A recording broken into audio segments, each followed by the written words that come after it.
Hello everybody, and welcome to our third in a series of 3 mini webinars. I know some people are back for the third. I hope you found the first two very helpful. I hope you like the shorter format. Doesn't take up a lot of your time, gives you good content, hopefully. That's my job. And then you're off and running with some new ideas or some reinforcement of things you already knew you're supposed to be doing. Let me just make sure I get this working. There we go. Please make sure you take lots of notes. Get a pen and paper ready. We will be recording this. We will not be sharing the slides per se, but we will be sharing the recording. I recommend that you grab your smartphone, you open the camera up, or if you know how to do a screen grab, do that. And for most PCs, it's Control-Alt. Control-Alt print screen, or just take a photo. And there'll be a few slides here. I'll just say, hey, take a photo of this. Just have your camera ready so you're ready to roll. All right. We'll send you the recording though as quickly as we can after we get this posted. If you have questions, make sure you put them in the question box. I'm looking here to see if any have been submitted. None have been submitted yet. There's my email address, billcates@referralcoach.com. I'm here for you. I will answer your questions as best I can. And this program is sponsored by the Referral Fitness Training Camp. By you indulging me for a couple minutes to be able to talk about the Referral Fitness Training Camp, I can offer this for free. So that's the way it works. All right, let's get to the next slide. So I teach a pretty complete system. You can see from this slide that a lot goes into creating a lot of referrals. The good news is you don't have to do all of these things. You just do, what you can, and build on that. And you'll see that asking for referrals is really just a small piece of this. There's a lot more to it than asking. I'm a big believer in asking for referrals, and I continue to do programs on that. But it's having the right mindset. It's being super referable. It's promoting referrals. It's once you get the referral, what do you do with it? How do you process it? Events and all that sort of stuff. So obviously today, we're going to be focused in the area around centers of influence, creating centers of influence, particularly with CPAs and attorneys. I just want to start this out with this quote from Chris Wren, because Chris and I correspond. He saw me speak in Australia. He bought my program. He's in the first few weeks he did 31,000 in increased revenue just by following the system. But what I like about what he said the system is a cracker, so I had to go online to see what cracker in Australian means, and essentially it means it's really good. So Chris is very successful and very successful using the strategies we teach. So what's a CPA's biggest fear, an attorney's biggest fear? Why are they reluctant to give referrals, right? Why is this such a struggle for people to get referrals from these CPAs? Well, their biggest fear is that you're going to hurt the relationship. They've had bad experiences. They've had financial professionals that have been too aggressive with their clients, given bad advice. You name it, it's happened. So, and CPAs and attorneys, they're very risk adverse. So everything that I will teach you here today and everything you need to do in general with CPAs and attorneys is to mitigate this fear, to mitigate the stress they may be feeling and the possibility of referring people to you. So it's all about being referable. It's all about taking away their fear that you're going to hurt a relationship. It's all about them trusting you and trusting your process. So in today's agenda, we're going to talk about how you prepare yourself to meet the CPA and attorney, talk the best way to meet them. We're going to talk about a three-phased approach. The first one is bringing value to the client that hopefully you have in common because you met them through a client you already have. How you bring value to the CPA's business or attorney's business.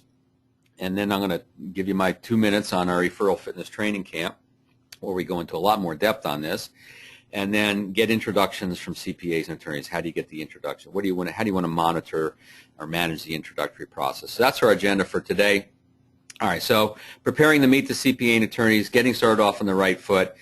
First of all, you got to have a sense of what model you want to run from. Do you want a reciprocal referral model? Do you want to be the advisor of choice? Do you want to do a revenue share? I've certainly seen some people have a lot of success with the revenue share model. A lately it seems that there are ways to do it without the CPA having to get licensed, which is good. Some CPAs will go for this, about 50% like the idea of this. Some, will never go for this. A reciprocal referral relationship is fine, but it's a little limited in that how many CPAs or attorneys can you have, that you can feed them with referrals and then they will feed you back, 1 or 2 or 3 maybe. I've seen some do a lot more, but the ones who have a lot more CPAs in their inventory, if you will, their stable of centers of influence, kind of follow the advisor of choice model. In other words, they do a really great job for the clients, and the CPAs love that. And they keep the CPA in the loop, and we'll talk about this as we go.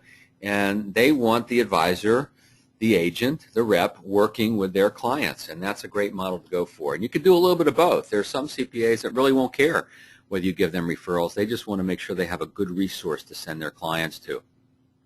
Now, in terms of attorneys, obviously most financial professionals focus on estate planning attorneys, and it makes sense to a degree. Not all estate planning attorneys, though, have a strong ability to give a lot of referrals. Quite often they're brought in later on in the financial process, planning process. So don't underestimate the importance and power of divorce attorneys, where money is in motion, personal injury attorneys, where money is in motion, mergers and acquisitions attorneys, where money is in motion. Those quite often are much better sources of referrals than the estate planning attorneys. So I would recommend you have at least one of each of these, if not more.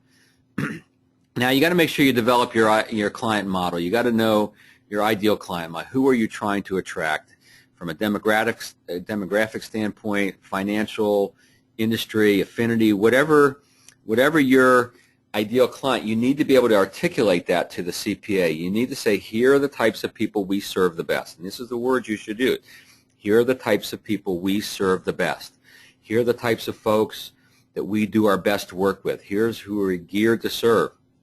If you're going after the small business market, then certainly CPAs can be a great source for that. But they need to know that. They need to know that you're targeting these types of people so you get the right kind of referrals from them.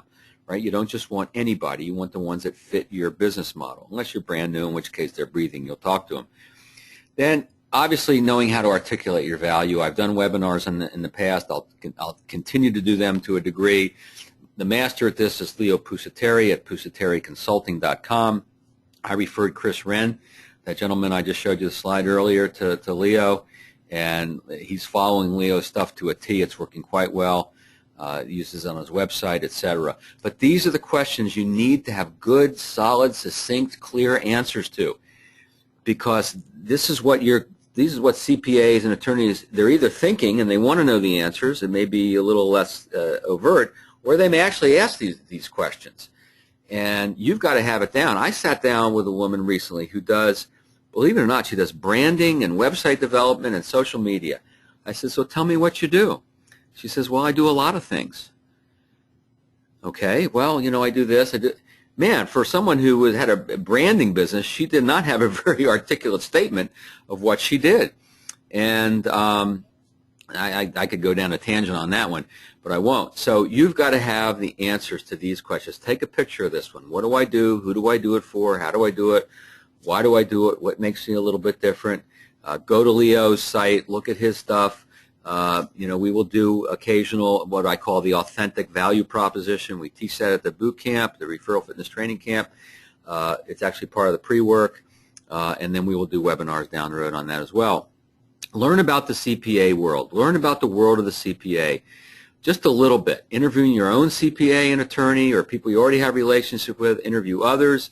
I've interviewed over 60 CPAs just to be ready for this type of program. Read industry publications. Go on the internet. What are the challenges facing different size CPA firms? Generally speaking, by the way, the best CPAs for this type of center of influence agreement is usually the smaller firms, smaller to maybe mid-size, maybe a large local firm perhaps. But after you get past that, then they usually have their own planning department, etc.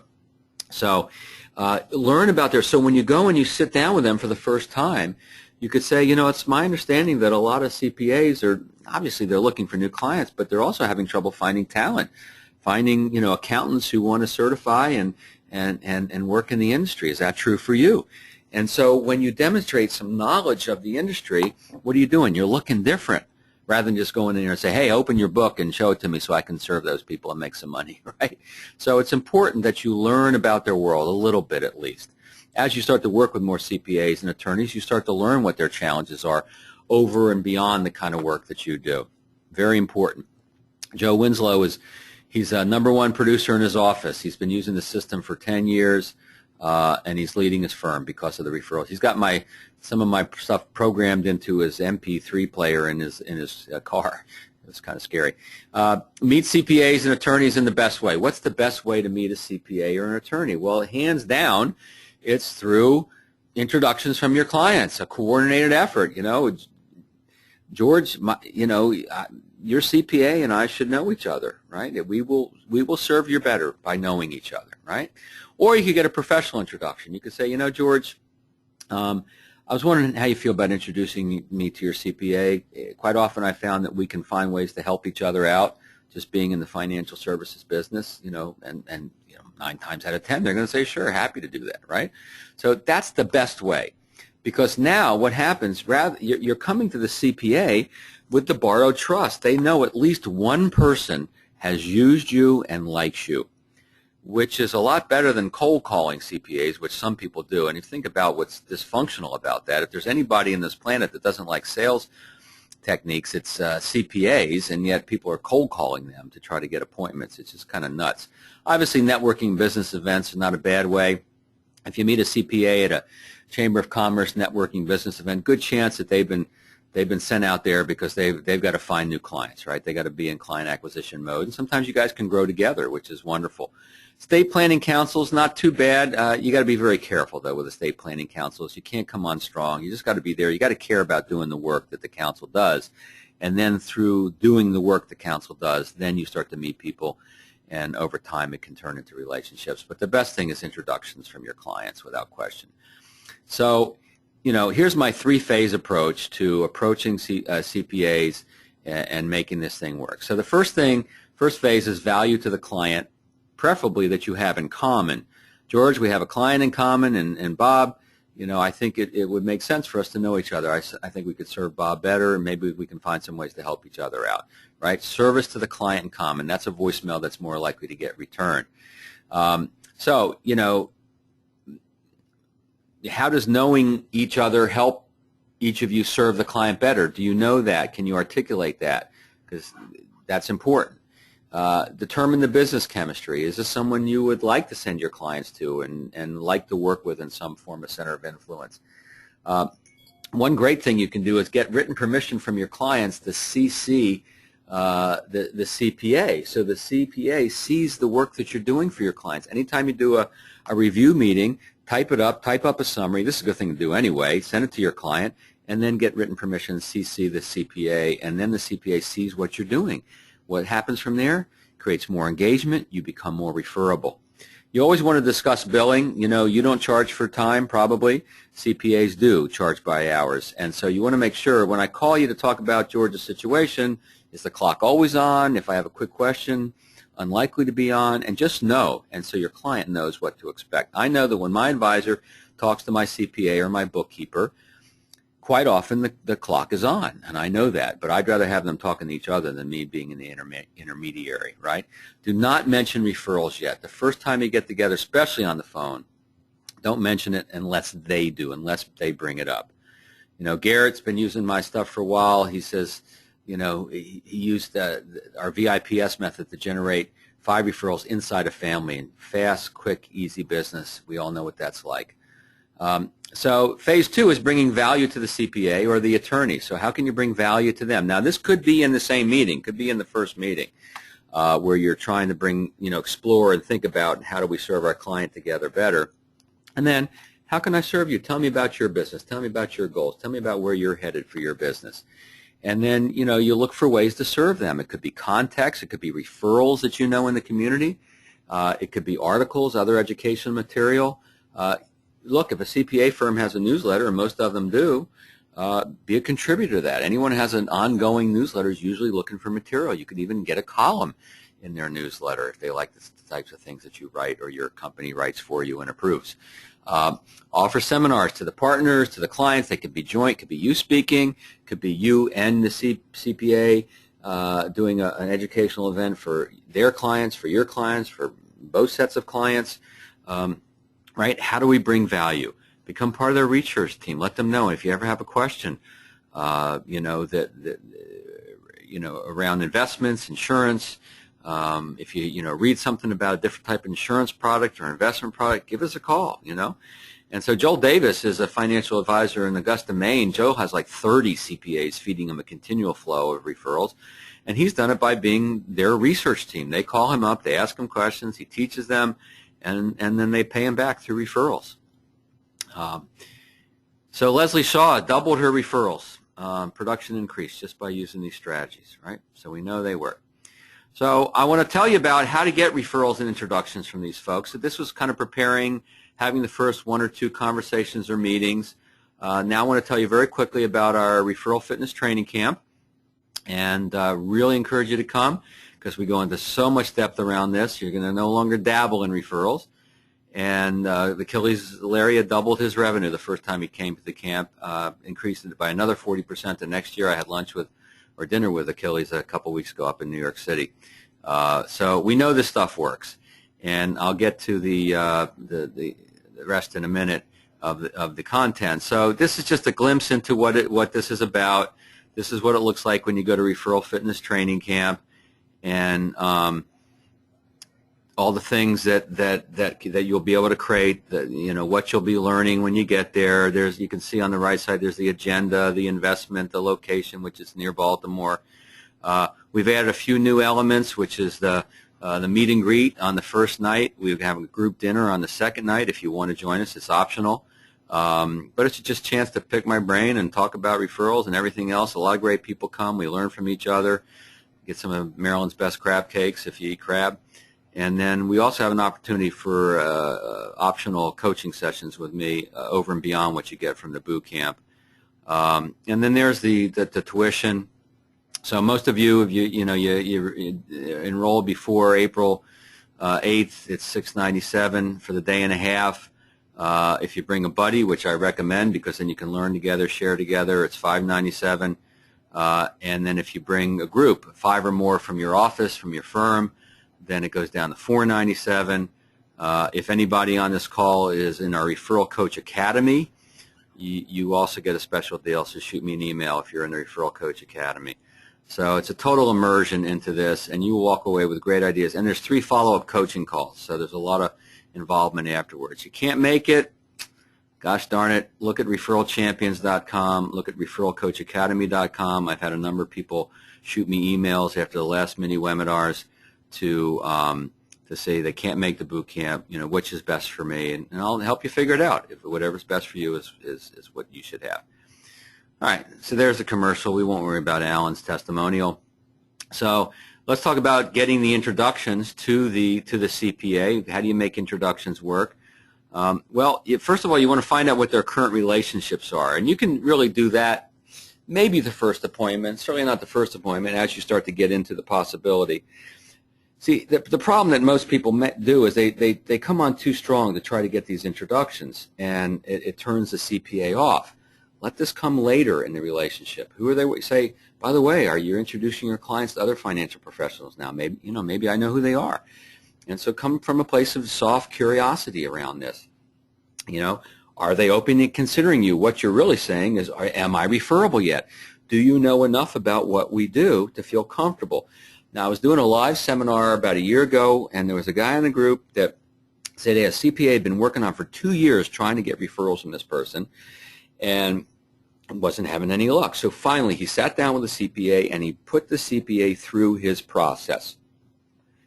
He says to the CPA, we'll call him George, George, I'm not expecting you to become a client, but I do want you to get a feel for our process. I want you to see exactly what we do initially with our clients and how we stay in touch with them over time.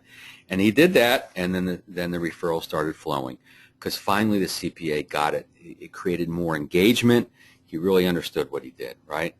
So are you referable? Teach them how to recognize folks talk about that, your ideal client profile, when somebody's talking about this or somebody's talking about that.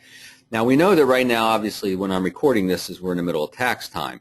So what you may want to do now, as you're meeting with your clients, as you're on the phone with clients, in person with clients, start to find out who their CPAs are if you don't already know. Find out if they'd be willing to introduce you, but I don't recommend doing the introductions until after April 15th. If you have some CPAs already where you know that you have in common, you have clients that you know you have in common with a CPA, then certainly you could shoot them an email or give them a phone message, say, I know you're in the middle of tax time, we have a client in common in Bob Smith. Any questions come up preparing his return related to the work I've done with him, please don't hesitate. You got my email address now, here's my phone number. And so I keep it really short like that, and then after April 15th, then you can really reach out in a more robust way. And then talk about how the introductions will take place. Never assume that a CPA or an attorney knows how to introduce you, because sometimes they'll give your name out and they'll give your phone number out, but the phone never rings, right? Some attorneys give out 3 referrals because they're always covering their butt. Fine, just know what they're doing. Here's the best way. The best way to meet a CPA or an attorney's client, your prospect, their client, is in their office, in the CPA's office, the attorney's office. You're in the conference room. You're in the office. The client walks in. You're part of the team. It's pretty much a done deal. It's about a 95 to 98% conversion rate. If they won't do that, then make sure they will allow you to be proactive. If you talk about me to anyone, can you gain permission for me to give them a call? You know my style. I'm not going to pester anybody. And we know that people put this off. So if you just give them my name and phone number, there's a darn good chance nothing's going to happen with that, right? Yeah, you're probably right. Well, let's make sure that the connection takes place. What do we need to talk about? What do we need to do, right? And then you can say, here's what I found works the best. This is a great phrase. I've been using this for years. Here's what I found works the best, if I can meet them. Now, the client already has been to the CPA's office. They know how to get there. They're used to going there. Pretty easy thing to make happen, right? Don't be intimidated by CPAs and attorneys. They don't know what you know. They think they do sometimes, but they don't. When you have a chance to really let your knowledge shine and your processes particularly shine, if you are product-oriented, do not expect a CPA or attorney to find you very referable. On the other hand, if you're process-oriented and you have a process that may result in a product sale, right? If you specialize in long-term care or disability, that's fine. But you better have a really good process that helps people determine the right decision for themselves. And that's what you accentuate with the CPA or the attorney, is the process you put people through so that they've come along, they've taken the journey going with you. So those are my formal remarks. I promised you a mini webinar. Gave you really what's a 90-minute session condensed into really 15 minutes, give or take. So questions. Do you have any questions? We've already got one. This person says, I've known this attorney for over a year. I've sent him 3 great new clients. He hasn't sent me any referrals to me yet. Do I just cut him loose? Well, I don't recommend you cut him loose yet. I would have at least one more conversation, and it goes something like this. And you got to do it in a way that's non-accusatory, not going to put them on the defensive, and it's something like that. George, I've noticed that over the last year I've been able to send a few folks your way. In fact, Laura Atkinson and Barbara Smith have become clients, and they've said great things about you. You make me look good. Thank you. I appreciate that. I've noticed that you haven't sent anybody my way yet. Can we talk about that a little bit? Perhaps there's more you need to know about me and my business to feel comfortable with that. And then you talk about it. Sometimes it's a wake-up call for those folks. Sometimes they'll give you a lip service, and they'll say they're going to do it, but they don't really. And sometimes you do eventually have to cut them loose. But don't do it without letting them know what's on your mind, what's really going on in a non-accusatory fashion. So someone said, would you review what's covered at the boot camp session in more detail? Thank you for that. Yeah, real quick. And I've got a couple other questions that have come through too, so hang in there with me, guys. So the boot camp, and you can go to the website, and it has the full agenda there. It's a day and a half. Thursday's a full day, Friday's a half day, and then we have 3 follow-up coaching calls over the next about 6 weeks. And sometimes we don't cover everything in the boot camp, so we use those coaching calls to cover some new material as well. I have a lot of reports I send out to you. We have a bonus, which is our Referral Champions online training system, which you also get for 6 months. You get a 6-month subscription to that. And so you're going to get every tool you need. And it's all about your mindset. It's about being super referable, creating client engagement quickly in the relationship, creating engagement, sustaining that engagement over time so you get referrals without asking, promoting referrals, how to promote, how to stimulate referrals, again, without asking, how to ask without begging or pushing, how to deal with referral objections if someone doesn't want to give you referrals, how do you talk to them about it, how do you back off gracefully, because usually you have to back off. How do you turn that referral into an appointment, setting the appointment, the introduction, and even some sales skills we cover on how to convert that referral prospect into a new client, maximizing referral events, event marketing. So it's a very robust agenda. There's a chance to practice and drill for skill. And one of the best things that comes out of the boot camp is your peers there. Non-competitive peers are in the room sharing ideas, sharing what works for them, asking questions that you thought you might ask, but someone else, did ask, and so you get the answer. There's one-on-one time with me at the breaks, at the lunch, at the dinner, et cetera, et cetera. So I don't want to take up too much time with that. I appreciate you asking. Here's another question. Should I invite CPAs and attorneys to my client appreciation events or educational events? And the answer is yes. Your CPAs, when you bring your clients together for an appreciation event, let's say, and a CPA is there, prospective center of influence, or an attorney, or a prospective client for that matter, they see how you relate to your clients relate to you, they see the level of engagement, and that increases your referability, right? So you definitely want to bring those folks to, they may not come to the educational events so much, but a lot of them will definitely come to that dinner at that neat museum or the ball game or whatever. Here's another question that's come through. What do you do with those CPAs, attorneys who think they are better than you and let you know it's usually, and let you know it? I usually flush those folks, think they will never refer my services. I've been told financial advisors, you guys are a dime a dozen. Again, I flush them. Yeah, that's pretty much what I would do is if you got someone who's that arrogant, then probably they're not, someone says you guys are a dime a dozen. Now, one caveat on that only, you got to find people where the chemistry is right. You got to find people that value the work you do. Now, obviously, you've got to be good at articulating your value proposition, right? And so if I had someone say that, oh, you guys are a dime a dozen, I go, oh, so we're kind of all alike? Oh, yeah, you're all alike. Oh, okay. So have you had a bad experience? Oh, yeah. You probe a little bit. If you get a chance to say, well, we really are different. Can I show you how? Yes, no. Sometimes you can turn that a little bit. But in most cases, someone who comes across like that to you, is it really someone you want to have a relationship with? The answer is probably not. So good. This is a relationship game. It's also a numbers game. I got time for one more question. Just came through. When do I tell the CPA attorney? It says, when do I tell them, I guess the CPA attorney, about my client service model? I would do that either the first or second appointment. You want to do it fairly early in the relationship. And what I mean by that is you want to make sure they see how you stay in touch with your clients. So you can do it actually in the form of a question. You could say to the CPA, tell me about how you guys stay in touch with your clients in between tax time. What does your client service model look like? And I wouldn't be surprised if 9 times out of 10 they say, well, that's an area we need to work on because most CPAs aren't particularly good with that. They got a newsletter that comes out once a month. That's about it. So if you have a nice little client service model, now is a perfect opening. Well, would you mind if I shared with you what we do? You may be able to adapt some of this for your business. And they go, well, okay. And so now you're teaching them, right? And that's another way you bring value, by teaching about the importance of a client service model. And you have a client service model, and they see that, and they like that. And then you become that resource for them that goes way beyond what brought you together in the first place. So there you go, folks. That's my mini webinar. I hope you found it helpful. Hope to see you at our Referral Fitness Training Camp, where we blend referrals and fitness and sports and have just a good old time and learn a lot of good stuff too and start a great relationship. If you have a question, shoot it over to Bill Cates at referralcoach.com. We will send you the recording as quickly as we can get it produced, and I'll link to you. Thank you so much.